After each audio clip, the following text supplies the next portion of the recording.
Pada video kali ini, saya akan menjawab soal-soal untuk mata kuliah Biokimia 2. Sebelum itu, izinkan saya memperkenalkan diri terlebih dahulu. Nama saya Deborah Purba dengan NIM 1813031030. Program Studi Pendidikan Kimia semester 5 kelas B. Untuk tugas Biokimia 2 ini, LKM 3 tentang biomembran, terdapat 10 soal yang akan dibahas. Soal yang pertama yaitu biomembran adalah suatu struktur yang sangat tipis yang biasanya dapat divisualisasikan hanya dengan mikroskop elektron. Jelaskan bagaimana cara mikroskop elektron untuk memvisualisasikan biomembran. Jawabannya, cara terbentuknya gambar pada SEM berbeda dengan apa yang terjadi pada mikroskop optik dan TEM. Pada SEM, gambar dibuat berdasarkan deteksi elektron baru atau elektron sekunder atau elektron pantul yang muncul dari permukaan sampel ketika permukaan sampel tersebut dipindai dengan sinar elektron. Elektron tersebut yang terpantul akan terdeteksi dan selanjutnya diperkuat sinyalnya agar amplitudenya ditampilkan dalam gradasi gelap terang pada layar monitor CRT atau cathode ray tube. Di layar CRT inilah yang akan menunjukkan gambar struktur objek yang sudah diperbesar sehingga bisa dilihat. Pada operasinya, Microsoft SEM tidak memerlukan sampel yang ditipiskan, sehingga bisa digunakan untuk melihat objek dari sudut pandang 3 dimensi. Itu untuk soal nomor pertama. Untuk soal yang nomor kedua yaitu, jelaskan konsep dari membran biologis yang telah berkembang dengan berkembangnya dan digunakan metode kimia dan morfologi. Jawabannya, membran biologis atau biomembran atau membran sel adalah membran permeabel selektif yang memisahkan sel dari lingkungan luar atau menciptakan kompartemen intraseluler. Membran biologis dalam bentuk membran sel eukariotik terdiri dari lapisan ganda fosfolipid dengan protein integral dan perifer yang tertanam yang digunakan dalam komunikasi dan transportasi bahan kimia dan ion. Sebagian besar lipid dalam membran sel menyediakan matriks cairan untuk protein berputar dan berdifusi lateral untuk fungsi fisiologis.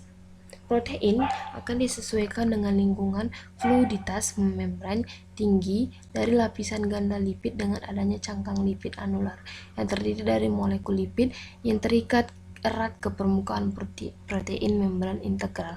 Membran sel berbeda dengan jaringan isolasi yang dibentuk oleh lapisan sel seperti membran mukosa, membran basal, dan membran serosa. Untuk soal yang nomor 3 adalah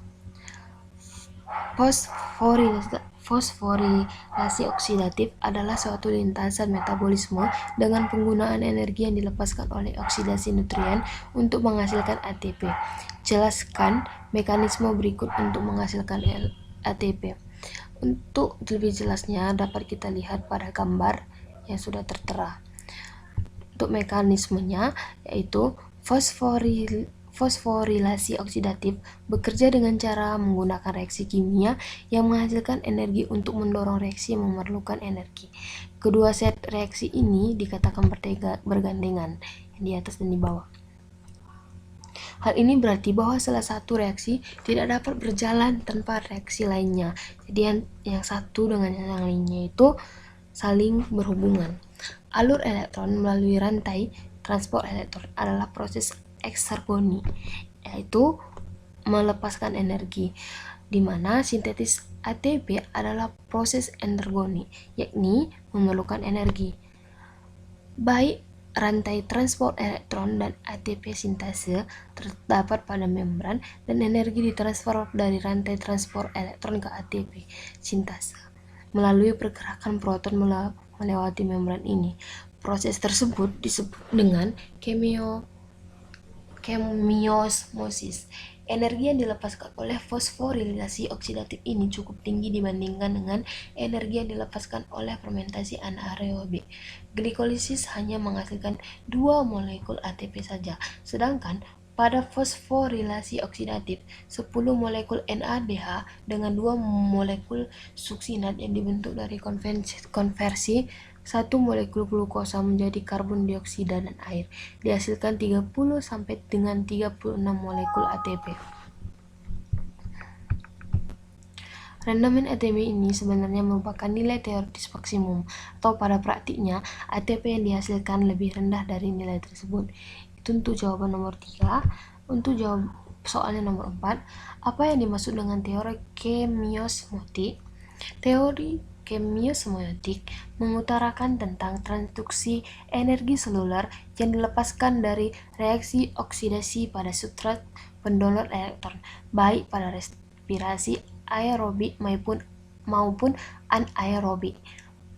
Perlahan-lahan akan disimpan dalam bentuk beda potensial protonik sepanjang garis tepi membran tempat terjadinya reaksi tersebut, yang kemudian nantinya akan dapat digunakan oleh ATP sintase untuk menginduksi reaksi fosforilasi terhadap molekul adenosinadifosfat dengan molekul PI.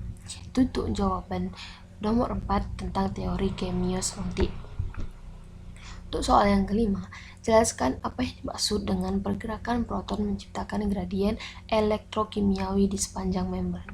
Untuk jawabannya, gaya gerak proton atau alur elektron melalui rantai fosfor elektron adalah proses eksergoni, yakni melepaskan energi, manakala sintetis ATP adalah proses energoni atau memerlukan energi, baik rantai transport elektron ATP sintase terdapat pada membran dan energi akan ditransfer dari rantai transport elektron ke ATP sintase melalui pergerakan proton melewati membran ini.